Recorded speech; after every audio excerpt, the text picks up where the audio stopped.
ప్రార్థనలో ఎంత గొప్పగా మనం ఎదుగుతామో అన్ని గొప్ప కార్యాలు జరుగుతాయి. మన దేవుడు ప్రార్థన, చెప్పాలి గట్టిగా, మన దేవుడు ప్రార్థన ఆలకించేవాడు. జాన్ డగ్లస్ అనే దేవుని సేవకులు చాలా సంవత్సరాల క్రితం రొమేనియా అనే దేశంలో అద్భుతమైన పరిచర్య చేసేవారు.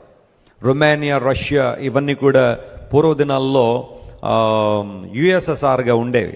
ఇప్పుడు అవన్నీ కూడా స్వతంత్ర ప్రతిపత్తి దేశాలుగా అవన్నీ ఎవరికారు పరిపాలన చేసుకున్నారు. సోవియట్ యూనియన్ విడిపోయిన తర్వాత ఎవరి దేశాలు వాళ్ళవే. ఇప్పుడు మరలా రష్యా మరలా సోవియట్ యూనియన్లో విడిపోయిన వాళ్ళందరినీ మళ్ళీ తిరిగి తెచ్చుకోవాలని ఒకళ్ళొకళ్ళ మీద యుద్ధం చేయడం మనం చూస్తున్నాం. యుక్రెయిన్ మీద యుద్ధం బహుశా ఆ భాగంలోనే జరుగుతుందని కొంతమంది విశ్లేషణ చేస్తూ ఉంటారు. నేను రష్యా వెళ్ళినప్పుడు Moscow, one of the most powerful countries in the world, ప్రపంచంలో అత్యంత శక్తివంతమైన దేశాల్లో రష్యా కూడా ఒకటి.